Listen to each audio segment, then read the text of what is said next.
Chères auditrices, auditeurs, nous sommes aujourd'hui mardi 29 juillet 2025. Merci de nous recevoir chez vous pour ce deuxième rendez-vous de la semaine de votre émission Le Niger sur Kalangou. Et pour vous servir aujourd'hui, je suis Mokhtar Hamadou avec moi Mariam Adé.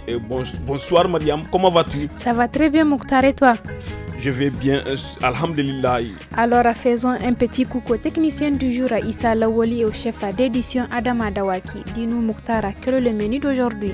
Fidèles auditeurs, auditrices, vous aurez une bonne dose musicale 100% nigérienne. Et dans la partie invitée, nous suivrons un entretien avec Ramara et la Toufeta, secrétaire permanente de l'ONG Agreement. Chers auditeurs et auditrices, nous débutons avec la première partie de l'entretien du jour. Et oui, Mariam, avant d'entamer la première partie de l'entretien, on va d'abord souffler en musique avec le titre Fête de l'arbre de Hadja Hamsou Garba, la cantatrice du Niger.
Chanteuse à la voix imposante et grande danseuse, Madame Meiga Hadja Hamsou Garba est une artiste née au don incontestable parce qu'elle compose elle-même ses chansons et sa musique. Avec la création de sa radio Touraki FM, dénommée La Voix des artistes, la cantatrice Hadja Hamsou Garba couronne ainsi son parcours de combattante. Elle est rappelée à Dieu le 5 décembre 2022 après une vie dignement accomplie, artistiquement bien remplie. À l'époque, la triste nouvelle avait terrifié les Nigériens. Cette belle mélodie est dédiée à l'arbre. Dans ce sens, une journée nationale de l'arbre est célébrée le 3 août en même temps que la fête de l'indépendance chaque année. L'objectif est de lutter contre la désertification et de préserver l'écosystème. C'est une tradition depuis 1975 où chaque Nigérien est encouragé à planter un arbre.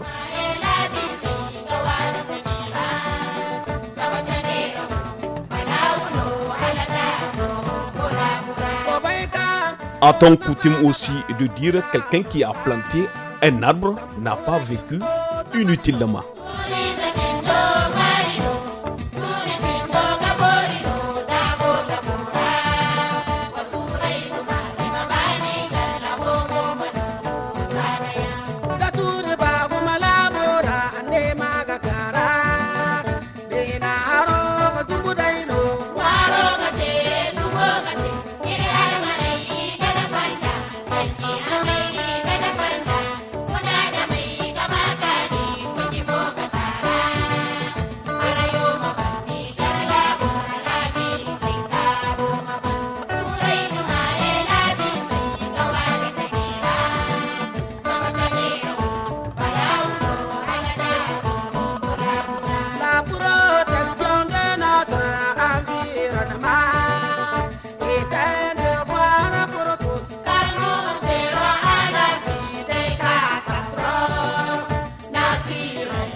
Voilà, chers auditeurs, après cette pause musicale, on enchaîne avec la première partie de notre entretien du jour. Et oui, Mariam, dans un communiqué de presse publié le 24 juillet 2025 et relayé par la CRIRAD, l'ONG Agirman présente les résultats d'une étude portant sur les eaux destinées à la consommation humaine à Alit à Agadez. Cette étude révèle que plus de 50 ans d'exploitation de l'uranium par la Cominac et la Somaïr, filiale du groupe Areva Orano, a eu un impact majeur sur la qualité et la quantité des ressources en eau disponibles pour la population locale. Pour en savoir davantage sur ce rapport, notre correspondant Gungu Mohamed Dantani s'est entretenu avec Ramara et la Toufeta, secrétaire permanent de l'ONG Agreement, dans cette première partie de l'entretien du jour. Monsieur Ramar et la Toufette, l'ONG Agreement a publié un document dans un communiqué de presse. De quoi s'agit-il exactement? Là, il s'agit d'un communiqué de presse relatif à une étude que nous avons effectuée sur les eaux de consommation humaine à Arlit et à Agadez. Par rapport à l'étude effectuée, qu'est-ce qu'on peut retenir dans ce document? Suite à ces prélèvements que nous avons effectués donc dans les eaux de consommation humaine, dans les châteaux qui alimentent les populations d'Arlit et les châteaux qui alimentent les travailleurs de la Somaïr, plus les forages qui sont faits aux alentours d'Arlit, ainsi que donc les châteaux de consommation humaine d'Agadez Ouest et Agadez Est. Donc, il y a eu des analyses qui concernent toutes ces eaux-là. Et donc, ces analyses ont été effectuées en Allemagne.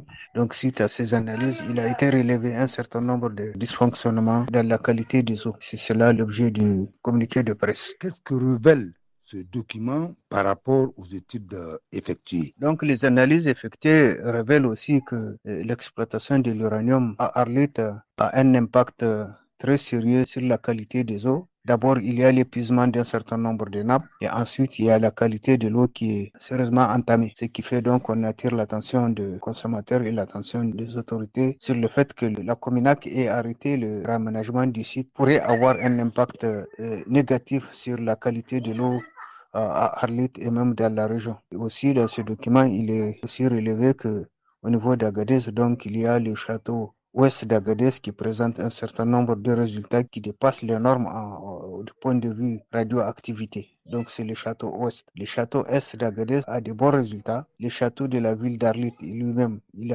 celui qui alimente les populations d'Arlit, il a de bons résultats, il a des eaux de bonne qualité. Néanmoins, les eaux qui sont consommées dans les forages présentent un certain nombre de dysfonctionnements qui peuvent être néfastes à la santé des populations. Encore de la musique avant d'attaquer la deuxième partie de notre entretien. Et cette fois-ci, on va écouter de la musique à Touareg produite avec Limzad.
Cette belle musique touareg est produite avec l'imzad, amzad, inzad ou encore anzad, qui est une vielle monocorde traditionnelle du genre des Rarabes pratiquée dans la musique des Touaregs ou des Berbères. Il est parfois surnommé le violon Touareg ou violon Targui. Il est fabriqué et pratiqué exclusivement par les femmes. L'imzad est l'instrument de musique favori, noble, élégant par excellence. Celui qui a toutes les préférences qu'on chante dans les vers après lequel on soupire quand on est loin du pays dont on est comme le symbole et dont il rappelle toutes les douceurs. L'imzad est le compagnon habituel des ahal, élégant, et on en joue aux autres qu'on veut honorer. Bien jouer de l'imzad est une qualité rare et recherchée sur une femme, la perfection de la distinction et de l'élégance. La pratique de cet instrument tend aujourd'hui à disparaître. Il reste peu de femmes à savoir encore le manier. Abdallah Aga Oubandougou s'est battu de son vivant contre la disparition de cette coutume ancestrale avec son association Takrist Nada qui a ouvert des écoles à Arlit et à Agadez au Niger pour permettre la promotion de l'imzad auprès des jeunes filles.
Après cette pause musicale, on enchaîne avec la deuxième partie de cet entretien. Et de la seconde partie de l'entretien, elle est axée sur le jugement rendu le 27 juin dernier entre Orano et la société civile d'Arlit concernant le réaménagement du site ainsi que la qualité de l'eau consommée par la population. Écoutons Ramar et la Toufeta, secrétaire permanent de l'ONG Agreement, toujours au micro de Gungu Mohamed Dantani. Monsieur Ramar, au vu de ce que révèle ce document, où en est-on par rapport au jugement du 27 juin entre Orano et la société civile du département d'Arlit? Concernant le jugement qui a eu lieu le 27 juin qui ordonne à Orano ou qui ordonne à Cominac de prendre le raménagement du site, Orano a fait appel de ce jugement-là. Donc, le jugement va aller en cours d'appel de Tawa pour être rejugé encore là-bas. Néanmoins, cet appel de Orano n'est rien d'autre qu'une façon de gagner du temps en réalité. Mais ce gain de temps-là, il est nocif pour les populations. Il n'y a que leurs intérêts qui les préoccupent. La situation des populations, la qualité de l'eau ne les préoccupe pas. Donc, c'est uniquement leurs intérêts. C'est pour ça qu'ils font appel pour que ça prenne énormément de temps avant qu'ils ne reprennent le réaménagement du site. Ils ne veulent pas mettre de l'argent là-dedans et c'est pour ça qu'ils sont en train de faire des appels. Dans tous les cas, nous pensons que l'appel ne donnera pas de résultats différents de ce que le tribunal d'Arlit a donné, puisque le raménagement du site est une opération qui est prévue par la loi du Niger et il n'y a aucun moyen de se soustraire de cette opération-là. Aucun alibi ne peut permettre à quelqu'un de dire que moi je vais arrêter le raménagement du site pour aller faire autre chose ou aller me reposer ou bien je n'ai pas d'argent. Ça, ce n'est pas des raisons valables. Les révélations que vous venez de faire à travers le document qui a été établi après des études, est-ce qu'on peut dire aujourd'hui que les eaux d'Agadez sont radiées? En ce qui concerne l'eau d'Agadez, il y a deux châteaux. Donc il y a le château ouest et le château est. Les deux châteaux n'ont pas la même alimentation en eau. Le château est est alimenté par une station qui se situe à Afara. Ça doit être un peu à 35 km ou 40 km d'Agadez, au nord-ouest d'Agadez. Et le château est, lui, il est alimenté par un autre champ de captage qui se situe à Kourbouba, à peu près à 25 km d'Agadez. Maintenant, le château ouest, c'est lui qui présente des qualités d'eau qui dépassent les normes de l'OMS, donc du point de vue radiologique. Donc, ces eaux-là contiennent de l'uranium au-delà des normes qui sont recommandées. Donc, c'est un gros problème en ce qui concerne le château ouest d'Agadez, donc qui n'a pas des eaux de bonne qualité. Dernière question, M. Ramar. Alors, est-ce que ce document a été vulgarisé au niveau des services techniques concernés de l'État? Je veux dire, est-ce qu'il a été mis à leur disposition et aussi au public à travers son contenu? Et qu'est-ce qu'il faut faire? Il est important que chacun parcourt, pour ceux qui connaissent, en tout cas tous les services de l'État qui s'occupent de la qualité de l'eau, les services de l'hydraulique, les services de l'environnement, la direction des mines, doivent consulter ces documents-là, ces analyses-là pour voir quels sont les résultats qui sont donnés et quelles sont les précautions qu'il faut prendre. En tout cas, tout le monde est alerté par rapport à cette étude qui a été faite sur les eaux de consommation humaine dans la région. Donc, les gens sont invités à se procurer ce document. Ils l'ont d'ailleurs, il a été communiqué à tous les services techniques pour qu'ils en prennent compte, pour qu'ils en prennent connaissance. Donc, ils sont pleinement au courant de cela. Auditeurs et auditrices du Studio Kalangu, à partir de ce lundi 3 mars 2025, le programme de Studio Kalangu passera à 1 heure de diffusion de 17h à 18h. 1 heure de contenu riche et varié, 1 heure pendant laquelle vous aurez l'émission Le Niger sur Kalangu, des informations en 5 langues, un magazine hebdomadaire, un forum hebdomadaire, l'émission des jeunes tous à la fada les dimanches et un documentaire radio mensuel les samedis. Studio Kalangu au rythme du Niger. Auditeurs, auditrices des programmes du Studio Kalangu, place à présent à la rubrique santé pour parler cette fois-ci de la dépression. N'est-ce pas, Mariam? Oui, Mokhtar, la dépression est un trouble mental courant dont beaucoup de personnes ignorent l'existence et celles qui la vivent évitent d'en parler. Qui est le médecin sur la dépression? Plus de détails avec Dr Zourkaleni Magaji, consultant indépendant. Il est interrogé par Habib Ahmed. La dépression, c'est un trouble mental. Il est très courant et caractérisé par des sensations persistantes et profondes de tristesse, de désespoir et surtout des pertes d'intérêt pour les activités quotidiennes que la personne a l'habitude de faire. Donc il y a beaucoup de symptômes qui peuvent varier selon l'intensité et surtout selon la durée. Qu'est-ce qui cause la dépression? Elle peut être déclenchée à tout moment en distinction de l'âge, du sexe ou de la situation socio-économique. Et la dépression, elle peut aussi se déclencher parfois sans aucun facteur qui visiblement est connu par la personne ou par l'entourage. Donc il faut retenir qu'on peut trouver des facteurs déclencheurs qui sont biologiques et c'est lié aux neurotransmetteurs comme la sérotonine et la noradrénaline qui créent un déséquilibre au niveau du cerveau.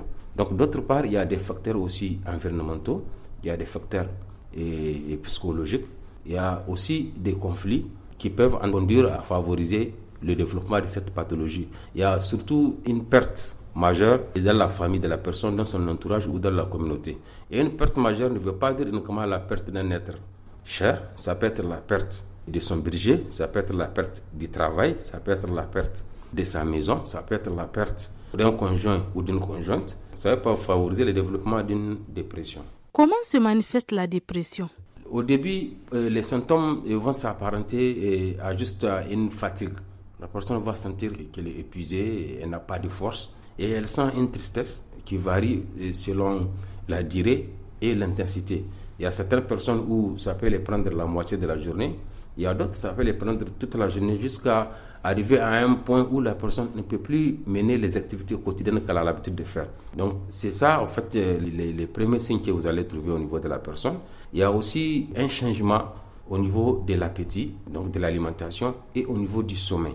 Vous allez voir la personne, et parfois, le plus souvent, elle n'arrive pas à manger la ration alimentaire qu'elle a l'habitude de manger. Ou d'autre part, le sommeil qu'elle a l'habitude d'avoir, si elle a l'habitude de dormir 6 heures de sommeil ou 5 heures de sommeil, cette fois-ci, elle a des sommeils interrompus. Ou bien la qualité du sommeil n'est pas vraiment comme il avait l'habitude de l'avoir. Parfois, il y a des insomnies. Le sommeil réparateur, là, il disparaît. Ou bien la personne va avoir un réveil précoce. Une fois qu'elle se réveille à 2 heures du matin, il ne peut plus retrouver le sommeil. Ou bien la personne, avant de retrouver le sommeil, il va passer toute la nuit. Malheureusement, ça ne vient pas. Parfois, c'est à 5 heures du matin ou à 6 heures qu'il arrive à trouver un petit temps de sommeil et puis c'est fini. Il y a aussi la tristesse. Et la tristesse, ça varie d'une tristesse simple, parce qu'on parle de la dépression, même c'est un syndrome en fait, d'accord? C'est un trouble qui a qu'on peut retrouver beaucoup de symptômes, beaucoup de signes dedans. Là-bas, vous allez voir, il y a la dépression légère, d'accord, où la personne, elle va sentir une tristesse, mais c'est passagère. Et dans ce cas, il n'y a pas une grande nécessité de voir un thérapeute, un professionnel. Parfois, avec le soutien communautaire, le soutien familial, la personne peut passer ça. Donc, jusqu'à arriver au niveau de la dépression modérée à sévère. Alors, comment se fait le traitement de la dépression? Le traitement de la dépression, il varie. Et d'abord, comme pour la dépression légère, je vous disais que tantôt la personne elle a besoin de compétences communautaires. D'abord, il faut se baser sur les compétences de la personne elle-même.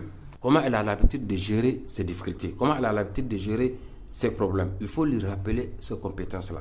Et maintenant, dans son entourage, elle a des gens à qui elle fait confiance. Il faut faire appel à ces personnes-là pour l'accompagner, pour les soutenir. Maintenant, l'autre part, si ça ne marche pas, en ce temps-là, il faut faire appel à des professionnels. Voilà, donc dans la prise en charge, il y a les psychothérapies, surtout la psychothérapie qu'on utilise le plus souvent, c'est la psychothérapie cognitivo-comportementale, qui va changer à la fois les pensées, parce que dans la dépression, il y a des pensées négatives. La personne pense qu'il y a un désespoir qui est là, ça ne vaut même pas la peine, donc elle ne va pas réussir, elle va échouer, de tous les cas, ça ne va pas marcher. Donc ce sont des idées négatives. Donc ça, c'est le plan cognitif qu'il faut travailler pour changer ses pensées. Et au niveau du comportement, il y a des actions qu'on va demander à la personne de faire et pour prendre soin de son corps. Après la rubrique santé, chers auditeurs, à présent, direction Tawa pour notre rubrique éco de région et nous allons faire le point sur l'état de l'avancement des travaux du pont de Kebenzogi. Et oui, Mariam, les travaux de construction de cet important ouvrage situé dans la ville d'Ottawa progressent de manière satisfaisante. En moins de 2 mois de l'échéance prévue, le chantier est pratiquement achevé, signe d'une bonne maîtrise des délais. Ce projet structurant est financé par le programme d'investissement pour le développement des infrastructures rurales et de l'entretien des marchés PUDUREM. Mamadou Abdraman, coordonnateur du PUDUREM, fait le point au micro de Yawale Abdelmoumouni. Par rapport au taux d'avancement, donc nous ne pouvons que nous réjouir parce que à cette date, si vous prenez le dialogue de Gebenzogi, qui est le pont critique le plus important, qui d'ailleurs constitue en tout cas un pont qui divise la ville d'Ottawa en rive gauche et droite, et actuellement à environ 70% de taux d'exécution. Donc les 30% qui restent n'est que des petits travaux confortatifs parce que tous les travaux essentiels qu'on appelle les grosses œuvres sont terminés. Donc actuellement le pont est opérationnel. Donc ce qui reste, c'est juste les travaux de pavage pour pouvoir libérer en tout cas totalement cette voie. Et nous pensons que dans les 2 semaines qui suivent, nous serons à mesure en tout cas de livrer ces travaux. Maintenant, quand nous prenons Gebenzogi, Malala, nous sommes environ à 40% d'avancement des travaux. Mais au réel, nous sommes dans les 60% aussi. Mais comme en matière d'énergie civile, on ne peut que comptabiliser les travaux tout finis par section.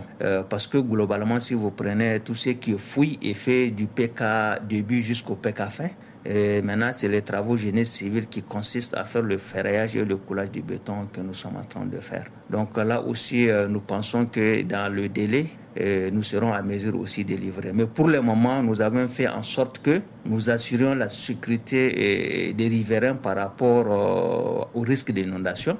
Car aujourd'hui, s'il pleut au niveau de Malala, le risque d'inondation est pratiquement zéro, parce que nous avons créé les conditions pour que toutes les eaux soient évacuées directement vers son exitoire, de telle sorte qu'on assure en tout cas l'assainissement de toute la zone de Malala. Donc je ne peux que dire ça. Et par rapport à l'accompagnement, en tout cas là aussi, nous sommes très réjouis, parce que vraiment on a l'attention de nos autorités qui sont nuit et jour avec nous. Et pour tout cas de soucis, nous les contactons et à tout moment, ils répondent à nos soucis pour nous permettre en tout cas d'avancer normalement dans ce cadre de travaux pour lesquels ils comptent beaucoup, en tout cas pour la ville d'Ottawa, et qui comptent beaucoup aussi pour la sécurité et de la population d'Ottawa en matière d'inondation. Donc nous souhaitons toujours à ce que les autorités en tout cas nous accompagnent pour créer les conditions, en tout cas, à ce que les travaux-là puissent finir dans le délai ou aussi dans les qualités requises. Voilà un peu ce que je peux dire globalement par rapport à ces travaux que nous sommes en train de conduire au niveau de Tawa au titre du PIRIAM avec le financement de l'État du Niger et de la Banque mondiale.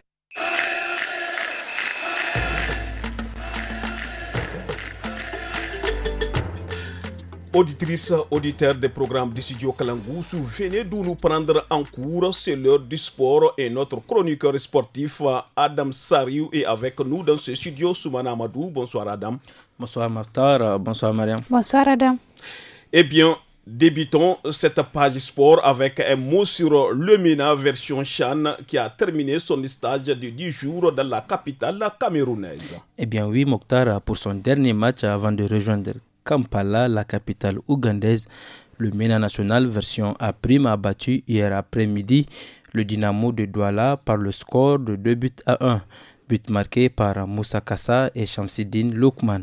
Cette rencontre face au Dynamo, club de l'élite du football camerounais, a permis au sélectionneur Harouna Doula de tirer de nouveaux enseignements après la rencontre du 24 juillet dernier face à l'équipe A' de la République centrafricaine, également qualifiée pour le CHAN.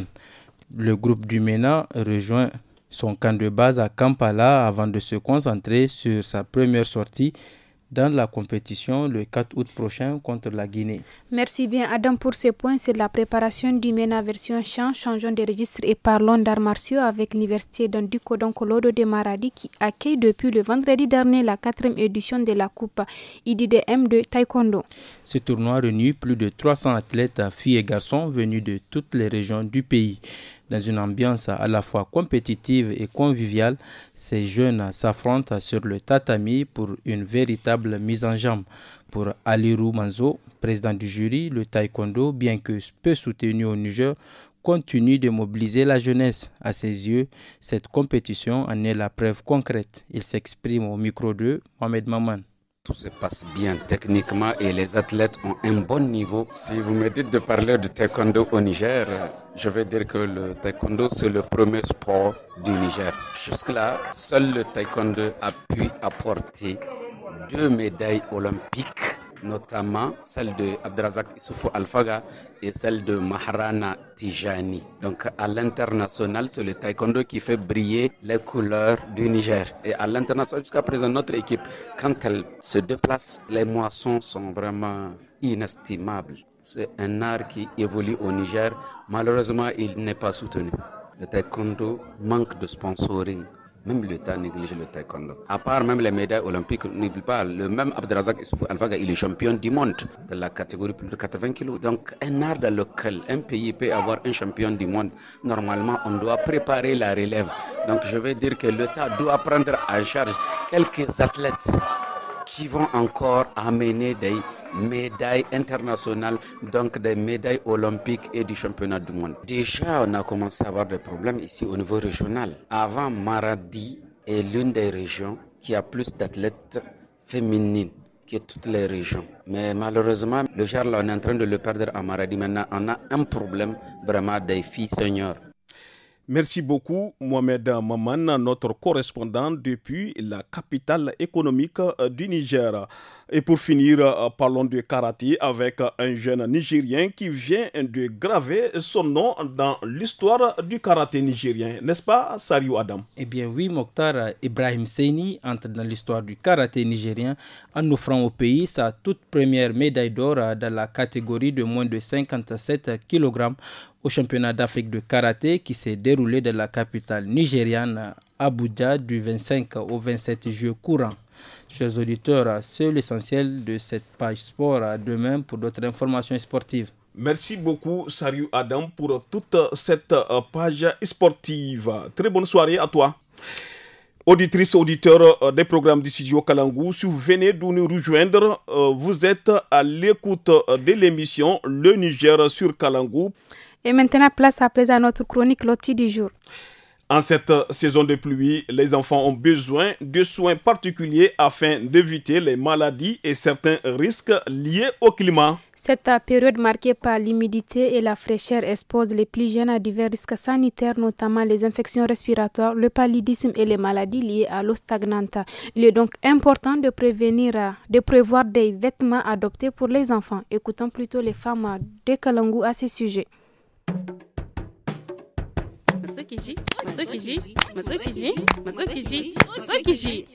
Hey, Matsukiji.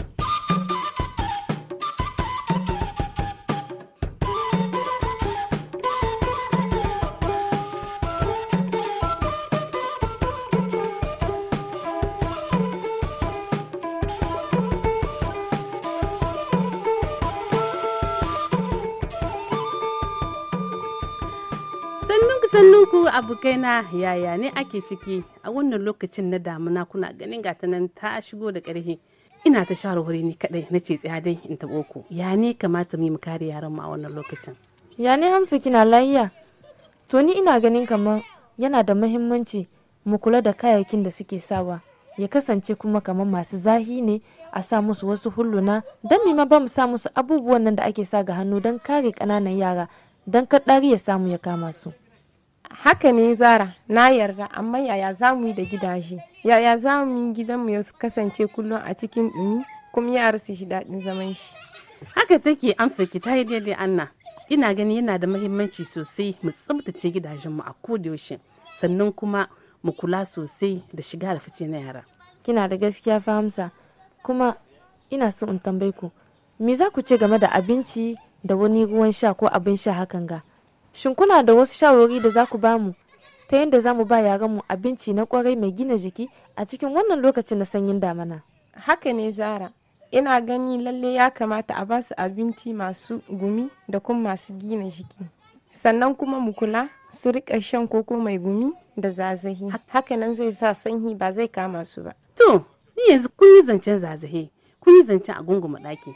To, kun san da cewa yara ba su zama sun ta waje. Ya kuke ganin cewa idan sun ta yi wajen nan za su zamanto cewa suna cikin kariyar rashin kamuwa da sanyi su zamana kuma a kodayaushe jikinsu a cikin gumi. Gaskiya Hamsa, wagga tambaya ce mai muhimmanci. Ni a ganina yana da muhimmanci mu kirkiro musu wasu wasa da ya kamata su yi wanda za a tabbatar da cewa ba za su kamu da sanyi ba kuma kayayyakin da suka sa sun dace da yanayin da muke ciki.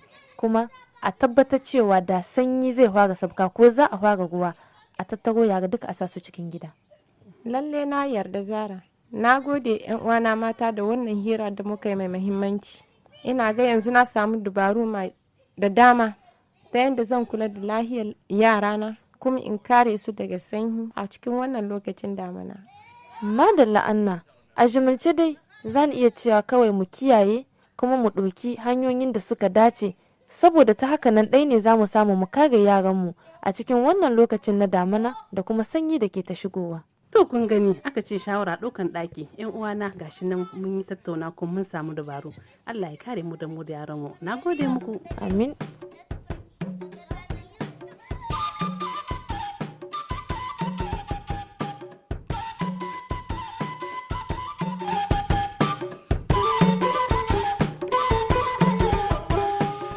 Merci pour vos multiples conseils les filles.